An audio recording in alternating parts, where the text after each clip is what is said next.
Hello good morning दोस्तों। मैं विकास विकसित आपके यूट्यूब चैनल हिंदी विद विकसित पर आज एक बार मैं आप लोगों को स्वागत करता हूं। कल मैंने आप लोगों को पढ़ाया था भाषा और भाषा का भेद। उसमें कुछ और बचे थे जो मैं आज बताऊंगा। आप लोग ध्यान से सुनिएगा। मैंने जो पिछला वीडियो बनाया भाषा और उसका भेद बताया था, उस पर आप लोगों ने मुझे फुल सपोर्ट किया, खूब प्यार दिया, इसके लिए धन्यवाद।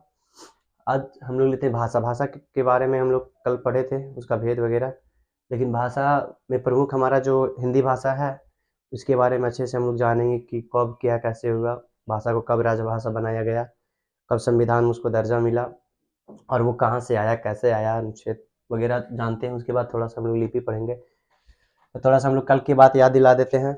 कल पढ़ाए थे भाषा। भाषा बताए थे जिससे हम लोग को समझने में और समझाने में आसानी होती है। भाषा व साधन क्या बताए थे कि भाषा एक प्रकार का साधन होता है। जैसे कोई भी चीज़ होता है उससे अपना काम करता है, उसी प्रकार से भाषा भी से भी हम लोग भी अपना काम करते हैं। जैसे अपनी बात को दूसरों को समझाते हैं या दूसरों की बात को समझते हैं, तो किसका काम होता है? भाषा का काम होता है। भाषा के दो भेद बताए थे, एक लिखित भाषा और एक मौखिक भाषा।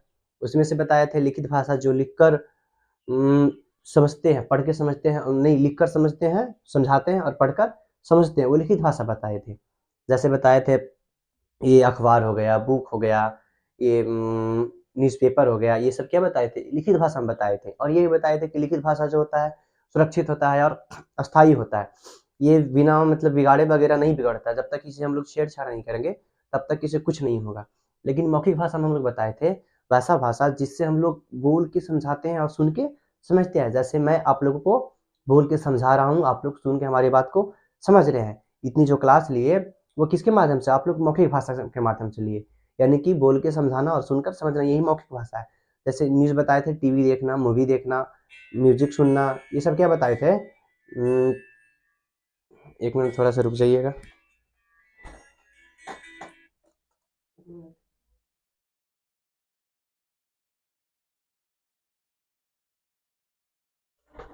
सॉरी, चलिए आगे आज हम लोग देखते हैं भाषा।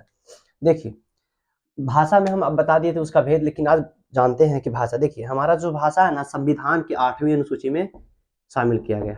संविधान के 8वीं अनुसूची में भाषा के बारे में विशेष तरह से वर्णन किया कि हमारे भाषा संविधान में कितनी भाषाएं को मान्यता प्राप्त है। फिलहाल हमारे संविधान में 22 भाषा का मान्यता प्राप्त है। 22 भाषा का 8वीं अनुसूची के तहत हमारे संविधान में 22 भाषा का मान्यता प्राप्त है कि हमारे भारत में इतनी भाषाएं है अभी फिलहाल। बहुत से भाषा के मतलब कि बारे में संविधान में लोग बोल रहे हैं कि हमारी भाषा को जोड़ो, हमारी भाषा को जोड़ो। उसके लिए कोर्ट में फैसला चल रहा है, लेकिन हम लोग फिलहाल संविधान में 22 भाषा के बारे में वर्णन किया गया, जिसमें एक हमारी भाषा आता है हिंदी। हिंदी ये हमारा राजभाषा है, राजभाषा है। ऐसे लोग इसे राष्ट्रीय भाषा बोलते हैं, लेकिन अभी आधिकारिक तौर पर हमारे हिंदी भाषा को राष्ट्रभाषा नहीं बताया गया, लेकिन उन्हें राजभाषा बताया गया है, ठीक ना। ये भारत संविधान के अनुच्छेद 343 में ऐड किया गया है। यानी कि जो हमारा हिंदी भाषा है इसे राजभाषा के रूप में दर्जा मिला अनुच्छेद 343। डेट अगर पूछे कोई तो 14 सितंबर 1949 को इस दिन को जो हमारा हिंदी भाषा था, यानी कि हमारे जो हिंदी भाषा था उसे राजभाषा के रूप में संविधान में दर्जा मिला कि हमारे भारत में एक राष्ट्रभाषा होना चाहिए, जो कि किसे बताया गया? हिंदी भाषा को बनाया गया। बहुत गहन के बाद बताया गया, बहुत इस पे बातचीत चली, बहस चली कि नहीं ये भाषा होनी चाहिए, राजभाषा ये भाषा होनी चाहिए। तो बहुत गहन के बाद हम लोगों को क्या भाषा मिला? राजभाषा के रूप में हिंदी भाषा बनाया गया। और इसके बारे में देखते हैं कि 14 जनवरी 1949 को बताया गया। और तो ऐसे इसके बारे में बहुत है, लेकिन इतना ही रखते हैं। तो इतना जानते हैं। देखिए संविधान की 8वीं अनुसूची में 22 भाषा को वर्णन किया गया, यानी कि बताया गया है संविधान की 8वीं अनुसूची में कि हमारे देश के संविधान है जिसमें 22 भाषा का उल्लेख अभी किया कि फिलहाल में वो हिंदी भाषा उसमें बताया भी गया था कि यानी कि जो हमारा राजभाषा है वो हिंदी भाषा को बनाया गया है। राजभाषा किससे बनाया गया? हिंदी भाषा को। हिंदी भाषा के बारे में जानते हैं कि संविधान में अनुच्छेद 343 में इसको रखा गया है और इसे ऐड किया गया था 14 सितंबर 1949 ईस्वी। तभी हम लोग इन्हें याद रखने के लिए कि हाँ हमारा एक राजभाषा भी है और इस दिन को जोड़ा गया था उसे याद रखने के लिए हम 14 सितंबर को क्या मनाते हैं, हिंदी दिवस मनाते हैं। हिंदी दिवस के रूप में हर साल मनाते हैं, ये भारत में मनाते हैं। इसी प्रकार 10 जनवरी को पूरे दुनिया में यानी कि विश्व हिंदी दिवस के रूप में मनाते हैं। देखिए 14 सितंबर हमारे यानी 14 सितंबर 1949 ईस्वी को हमारे संविधान में ये ऐड किया गया था, हिंदी भाषा जो है ना राजभाषा के रूप में ऐड किया गया था 14 सितंबर 1949 ईस्वी को। अनुच्छेद नंबर कितने में 343 में ऐड किया गया था। यही को हम लोग इसकी बात को ताजा करने की याद रखने के लिए हम 14 सितंबर को हर वर्ष हिंदी दिवस के रूप में मनाते हैं। ये कहाँ मनाया जाता है, भारत में मनाया जाता है। लेकिन 10 जनवरी को अगर पूछे कोई तो विश्व हिंदी दिवस के रूप में हम लोग मनाते हैं। कब, 10 जनवरी में। इतनी बात हम लोग हिंदी के बारे में जाने। आगे देखते हैं, आगे हम लोग देखते हैं लिपि। देखिए लिपि जो है ना, ये लिपि है भाषा के लिखने का एक तरीका है। लिपि बहुत सारे लोग पढ़ते हैं, लिपि के बारे में अच्छी तरह से जान नहीं पाते, समझ नहीं पाते हैं, लेकिन आज मैं आप लोगों को जो बताऊंगा ना अच्छे से समझ आज भी जाएगी। अगर नहीं भी आएगी ना तो मुझे आप लोग बताइए कमेंट करके, मैं उसे फिर से बताऊंगा। लेकिन मैं पूरा विश्वास करता हूँ कि लिपि आप लोग अच्छी तरह से समझ भी जाइएगा, इंटरेस्टिंग भी लगेगा समझने में। देखिएगा लिपि जो है ना, लिपि जो है भाषा का लिखने का एक तरीका है। लिपि क्या है, भाषा को लिखने का तरीका है। देखिए दुनिया में तो बहुत सारी भाषाएं हैं, है कि नहीं, जैसे हिंदी हो गया, इंग्लिश हो गया, उर्दू, फारसी, है कि नहीं। तो ऐसा तो नहीं है कि जितने सारी भाषाएं हैं सब एक तरह से लिखे जाते, नहीं, सबको अलग अलग तरीका लिखने का। तो यही जो लिखने का तरीका है ना, इसी को हम लोग क्या बोलते हैं, लिखने। जैसे देखिए बताते हैं, बहुत सारे पहले यानी कि लोग जो थे बोलना तो जानते थे कि हाँ ये ऐसे बोलेंगे वो ऐसे बोलेंगे, लेकिन लिखना नहीं जानते थे। क्या करना नहीं जानते, लिखना नहीं जानते थे। हर कोई मतलब कि सब कुछ बोल देते थे।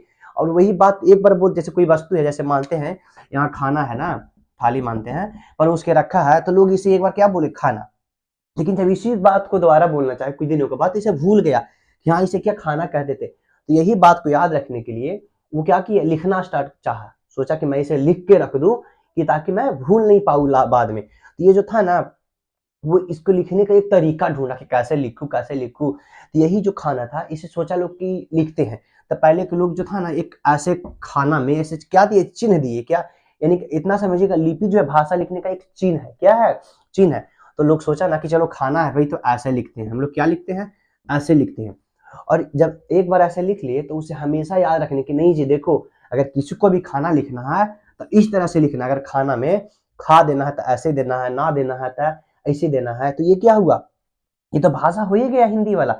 लेकिन ये जो लिखने का जो चिन्ह है ना, खा, जैसे ऐसा थोड़ी है, जैसे शुरू में अगर लोग होता खा तो खा हम लोग ऐसे भी लिख सकते थे, ऐसे उल्टा भी लिख सकते थे, ऐसे, है कि नहीं। लेकिन नहीं, ऐसे लिखे। क्यों ऐसे लिखे, एक चिन्ह हुआ। हम लोग शुरू में अगर ऐसे लिख देते ना, खाना में खा अगर ऐसे लिख देते तो ये भी आज यही हम लोग खा पढ़ते। जैसे हिंदी में, जैसे अंग्रेजी में लिखते हैं ना खाना को, कैसे लिखेंगे हम लोग, देखो खाना। देखो तो अंग्रेजी वाला वर्ड और हिंदी वाला वर्ड क्या सेम है, नहीं, सब क्या है, अलग अलग है। यही जो लिखने का तरीका जो है ना, चिन्ह जो है ना, यही क्या कहलाया, लिपि कहलाया। क्या कहलाया, लिपि कहलाया। जैसे हिंदी में खाना लिखे था ऐसे लिखे, यानी कि खाना में खा का चिन्ह कैसे देते हैं, इस तरह से देते हैं। फिर हिंदी में ना का चिन्ह किस तरह से देते हैं, ऐसे देते हैं। तो ये क्या है, जो चिन्ह दिए हम लोग, यही लिपि है। जैसे अंग्रेजी लिखना है, अंग्रेजी में खाना कैसे लिखना है, तो देखो खाना लिखना है जी तो KHA ऐसे दो, ये खा कहलाएगा। ना देना कैसे जी, तो ना देना ऐसे, तो ये ना कहलाएगा। जैसे हिंदी में लोग लिखे राम, राम लिखे ना, तो राम में थोड़ी है ये, क्या पहले से नहीं, एक चिन्ह दे दिया कि चलो राम में रा आता है तो रा हम लोग ऐसे लिखेंगे, और फिर उसके बाद माँ, तब माँ का हम लोग चिन्ह ऐसे देंगे। अगर उल्टा देना चाहता ना माँ तो ऐसे दे सकते थे। क्या बता, कैसे, इधर से नहीं, सीधा हो जाएगा ना, ऐसे अगर देना चाहते तो शुरू से अगर ऐसे देते माँ का चिन्ह, तो आज भी हम लोग ऐसे ही पढ़ते। क्या चिन्ह हो जाता है, ये क्या हो जाता है, चिन्ह। तो यही जो चिन्ह है ना, यही क्या कहलाता है, लिपि कहलाता है। क्या कहलाता है, लिपि। जैसे देखिए हिंदी में राम ऐसे लिखे, अंग्रेजी में राम लिखना है तो ऐसे लिखेंगे, लिखेंगे ना। तो ये जो देखो रा लिखने का जो चिन्ह अंग्रेजी में इस तरह से है, इस टाइप का, इस टाइप का। अमा लिखने का चिन्ह किस टाइप का अंग्रेजी में, इस टाइप का। ये जो तरीका लिखने का जो चिन्ह है ना, ये क्या है, लिपि है। कोई भी वर्ड, कोई भी हम लोग वर्ण ले लेंगे, स, ये क्या है, सा का चिन्ह है ना, ये क्या है, सा का चिन्ह है। पा का क्या है, ये चिन्ह है। फिर लिखेंगे टा, टा का ये सब क्या है, चिन्ह है। यही जो चिन्ह सब वर्णों का चिन्ह है ना, वही तो लिपि कहलाया। लिपि कुछ और नहीं है, जो लिखने का तरीका है ना, कोई भी भाषा लिखते हैं, जैसे हिंदी अलग अलग लिपि बताते हैं अभी हम, रुक जाओ।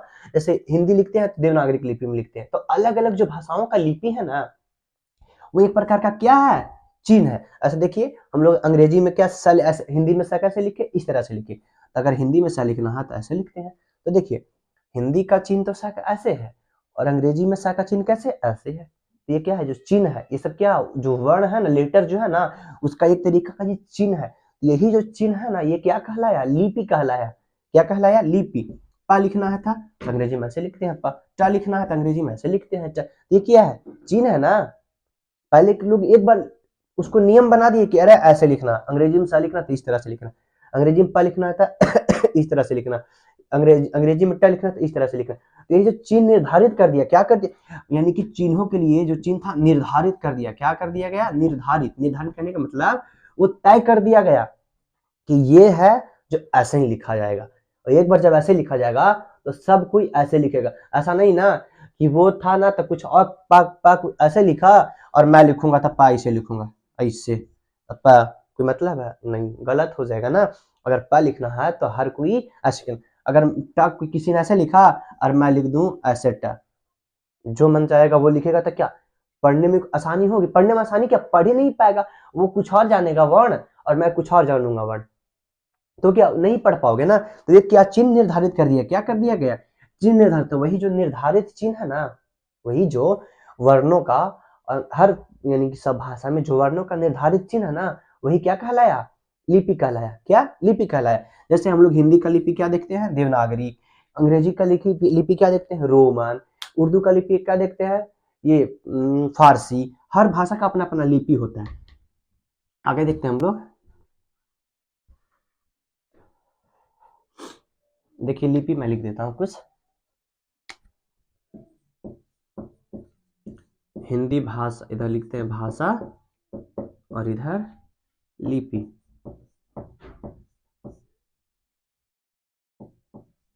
लिपि देखिए हिंदी भाषा लिखते हैं देवनागरी। हिंदी कौन सी भाषा में लिखते हैं हम लोग, देवनागरी। अगर उर्दू लिखना है, उर्दू कौन सी भाषा में लिखते हैं हम लोग, फारसी। अगर अंग्रेजी लिखना है तो अंग्रेजी लिखते हैं हम लोग रोमन लिपि। क्या लिखते हैं, रोमन। अगर पंजाबी भाषा लिखना है तो हम लोग उसका लिपि लिखते हैं गुरुमुखी, है कि नहीं। तो इतना देखते, और आप लोग देखिएगा बुक से, नहीं तो फिर कमेंट कीजिएगा, मैं अगले क्लास में सारी लिपियाँ, बहुत सारी भाषाएं की लिपियाँ बता दूंगा। तो आप लोग देखिए समझ गए होंगे कि लिपि क्या है।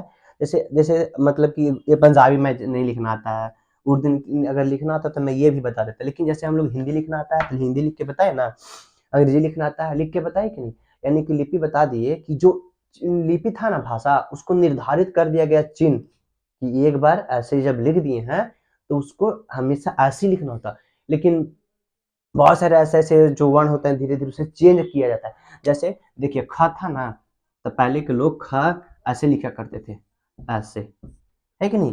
तो इसे ख ऐसे लिखा करते थे ना, और र आवाज अगर एक साथ आता था ना तो कंफ्यूज होता था, इसे हम ख पढ़ू या रवा पढ़ू। इसीलिए ख का परिवर्तित रूप कैसा कर दिया गया, ऐसे कर दिया गया कि ख आप किस तरह से लिखना है, इस तरह से लिखना है। ठीक, ये सारी लिखने का जो विधियां ना, आगे की क्लास में जब हम लोग वर्ण वगैरह पढ़ेंगे ना तो बताएंगे, लेकिन हम लोग अभी इतना देखते हैं। तो मुझे लगता है कि आप लोग लिपि समझ गए होंगे, अगर नहीं भी समझ पाए होंगे तो अगले क्लास में कमेंट कीजिएगा, मैं बताऊंगा। अब हम लोग आगे देखते हैं थोड़ा सा बोली। देखिए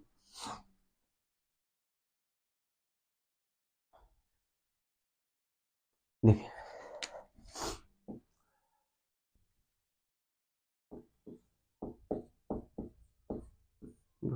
देखिए, बोली भी एक भाषा का छोटा रूप है। बोली जो है ना भाषा का ही रूप है, लेकिन कैसा रूप है? छोटा। जैसे देखिए हम लोग भाषा बोलते हैं तो पूरे यानी कि अपने जो देश है, देश से बाहर भी बोल सकते हैं अपनी भाषा को, लेकिन बोली में ऐसा नहीं होता है। बोली जो है ना सीमित एरिया में बोली जाती है। कहाँ? सीमित।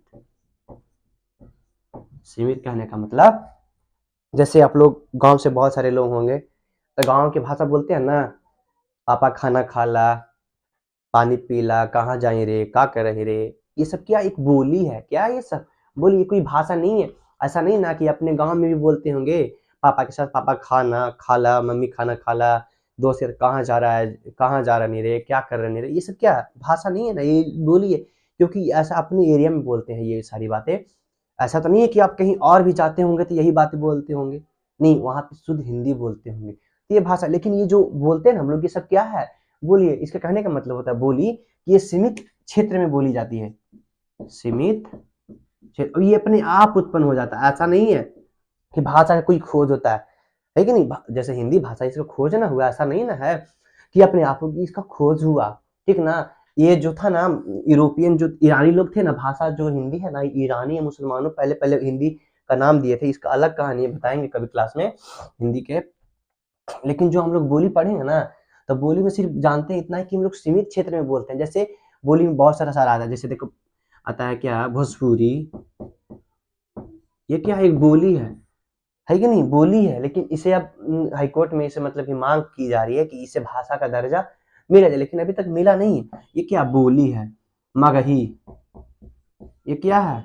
बोली है। ये सब क्या है? बोली है ना। ऐसा तो नहीं है कि ये सब मतलब भाषा जहां भी जाओगे आप बोल सकोगे, नहीं ना। यही कहता है ना, बोली जो है ना सीमित एरिया में बोली जाती है। कहाँ बोली जाती है? सीमित एरिया में। ऐसा नहीं कि हर जगह बोलते हैं इसको, नहीं। तो बोली भी आप लोग जानते हैं। एक होता है देखिए मातृभाषा। मातृभाषा, देखिए मातृभाषा कहता है वैसा भाषा जो बच्चों अपने माँ पिता से सीखते हैं। किससे सीखते हैं?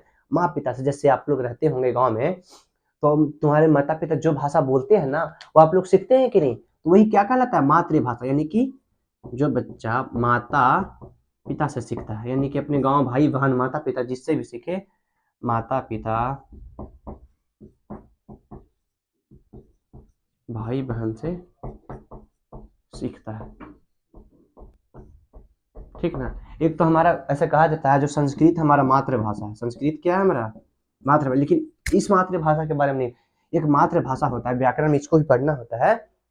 मातृभाषा जो बच्चों अपने माँ पिता से सीखते हैं, भाई बहन से सीखते हैं। जैसे छोटा छोटा बच्चा जन्म लेता है ना, तो जन्म लेता है तो उसके मम्मी पापा भाई बहन जो जैसे जैसे बोलते हैं वैसे वैसे सीख जाता है कि नहीं? जैसे गांव के लोग हैं, तो गांव के लोग, गांव में अगर रहता है बच्चा तो अपने मम्मी पापा से सीख जाता है जैसे तैसे बोलना, जैसे मम्मी पापा बोलते हैं वैसे। लेकिन वही बच्चा जब शहर में जन्म लिया, शहर में रहता है, लेकिन जो बच्चा सिटी में आ जाता है छोटा से, तो धीरे धीरे देखते होंगे कि आप लोग शहर वाला लैंग्वेज सीख जाता है, यानी कि छोटा सीख जाता है। तो यानी कि जो पहले सीखा था ना छोटा में, जब बच्चा था अपने माँ पिता भाई बहन से सीखा था छोटे में, तो वो भाषा मातृभाषा कहलाया। ऐसा नहीं कि जो बाद में सीखा ना वो भाषा नहीं, लेकिन जो छोटा बच्चा अपने माँ पिता से सीखा ना घर में रह के, वो क्या कहलाता है? मातृभाषा। जैसे हम लोगों से बहुत सारे लोग हैं कि अपने गांव में रहते हैं, तो गांव में रहते रहते ये जो गांव की भाषा होता है ना, अभी बताए क्या कर रहा है ये, कहाँ जाए, ये सब गांव की भाषा है कि नहीं? ये सब भाषा थोड़ी है, ये सब क्या हो जाता है? बोली होता है। तो बच्चे ये सब सीखता अपने कहाँ? माता पिता से सीख जाता है। लेकिन जब हम लोग पढ़ाई के लिए बाहर निकलते हैं, सिटी में आते हैं, तो वहाँ की भाषा हम लोग सीखते हैं, शुद्ध हिंदी सीखते हैं, बहुत सारे लोग अंग्रेजी भी सीखते हैं, तो वो मातृभाषा नहीं कहलाया। मातृभाषा वही कहलाया जो बचपन में रह के अपने मम्मी पापा या भाई बहन के साथ में सीखा, वो कैसा भाषा कहलाया? मातृभाषा कहलाया, ठीक ना? तो आज इतना ही क्लास रहने देते हैं। बस आप लोग से एक विनती करूंगा कि हमारे जो चैनल है उसे सब्सक्राइब करें और लाइक और कमेंट करें। अगर कहीं परेशानी हो ना तो कमेंट करके बताएं, सर मुझे ये बात नहीं समझ में आई। अपने पिछले वीडियो या चैनल को बहुत अच्छे से यानी कि ग्रो कर रहे हैं, इसके लिए मैं थैंक यू बोलना चाहता हूँ। इसी तरह से आगे उस पर प्यार बनाए रखें कि मैं अच्छी से अच्छी और वीडियो बना सकूँ। बस इतना ही कहना चाहता हूँ कि मेरे चैनल को सब्सक्राइब एंड लाइक करें। Thank you.